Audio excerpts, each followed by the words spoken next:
भागवत की कथा केवल मोक्ष का विषय नहीं है। मोक्ष तो व्यक्ति की मुट्ठी में होता है। जिस दिन व्यक्ति भगवान की कथा का संकल्प लेता है, मोक्ष तो उसके महाराज पीछे पीछे टहलता है। अगर आप ये मान करके 7 दिन के भगवत कथा में भागीरथी में आते हैं कि इस कथा को सुनने से पुण्य मिलेगा, तो पुण्य मेरे माई बाप छोटा विषय, पुण्य तो बहुत छोटा विषय। जैसे इस कथा की महिमा न जानता हो कोई, लेकिन अगर कथा में आकर के बैठ गया तो पुण्य उसे मिलेगा। ये तो बहुत छोटा विषय। जैसे छोटा सा बच्चा आग के स्वभाव को न जानता हो कि आग को छूने से कोई जल जाएगा, लेकिन अगर छू लेगा तो आग उसे जला देगा। ऐसे भागवत के स्वभाव को कोई भले न जानता हो, लेकिन अगर यहाँ आकर के वो बैठ गया तो पुण्य तो उसे मिल ही जाएगा। ये तो बहुत छोटा विषय। किसी ने कहा स्वर्ग मिलेगा। मुझे आपसे एक बात पूछना, यदि भागवत की कथा सुनने से स्वर्ग मिलता तो स्वर्ग छोड़ करके देवता इस मृत्यु लोक में क्यों आते?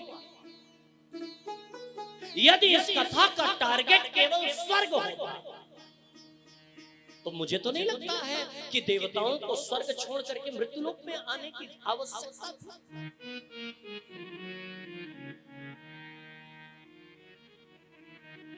स्वर्ग मिलेगा कि नरक मिलेगा, पाप मिलेगा कि पुण्य मिलेगा, हम भैया अपने श्रोताओं को धोखे में नहीं रखना चाहते, इसलिए बात बिल्कुल क्लियर करना चाहते हैं।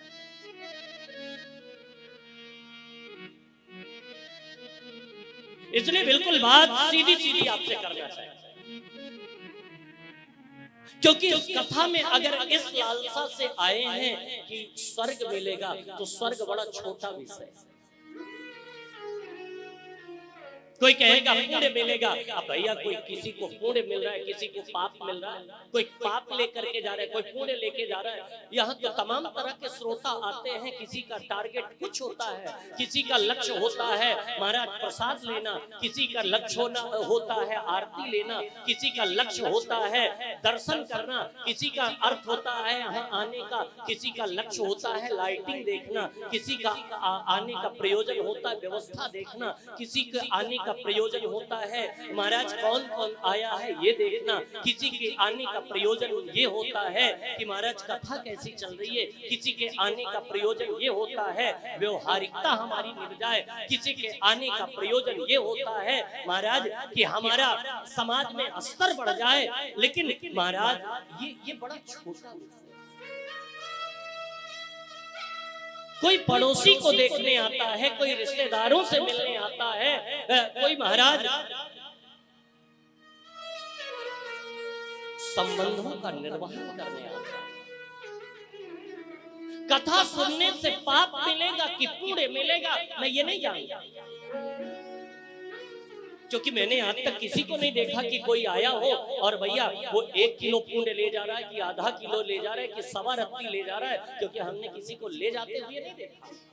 हाँ हो सकता है ले जाते,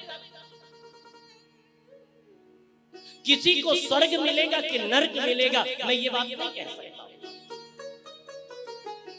क्योंकि लोग सोचते हैं जिंदगी भर पाप करो, अंतिम बार जब लास्ट समय बचे तो कुछ 2 4 5 10 20 25 50 लाख खर्च करके भागवत सुन लो, स्वर्ग का टिकट कन्फर्म करवा लो। यदि भैया ऐसे टिकट कन्फर्म होता तो ये बड़े बड़े उद्योगपति पहले से वहां रिजर्वेशन करा दिए, ये बड़े बड़े पैसे वाले वहां भी वेटिंग लगा देते थे,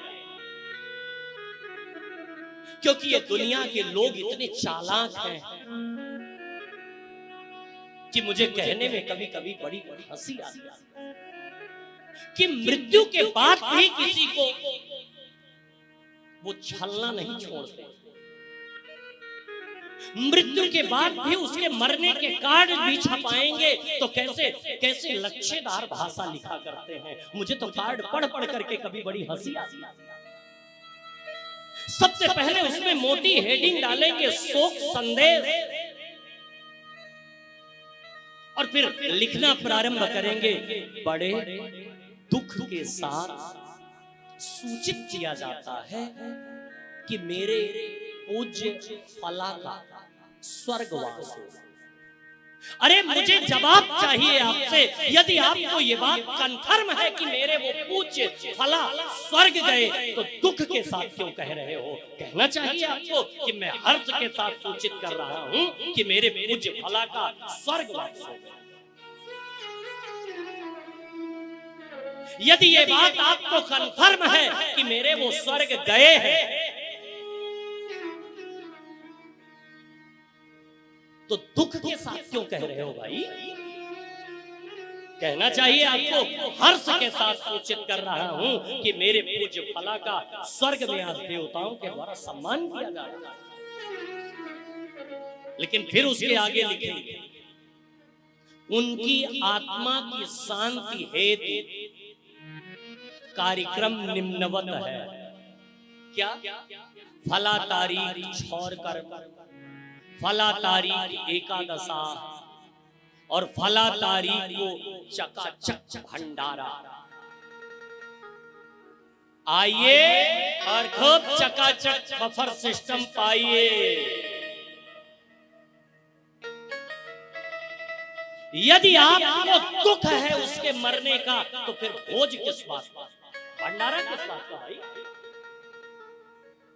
और यदि आपको हर्ष है तो फिर आप दुख के साथ क्यों कह रहे हैं? मुझे तो लगता है कार्ड में लिखना चाहिए, बड़े हर्ष के साथ सूचित किया जाता है कि मेरे पूज्य फला का स्वर्गवास हो गया। आज से उनकी सारी प्रॉपर्टी का मालिक मैं बन रहा हूं। कुटुंब रजिस्टर से उनका नाम काट करके मेरा नाम चढ़ाया जाएगा। समाज वालों को मैं ये बताना चाहता हूं कि आज से निमंत्रण पत्र उनके नाम से नहीं बल्कि हमारे नाम से आना चाहिए।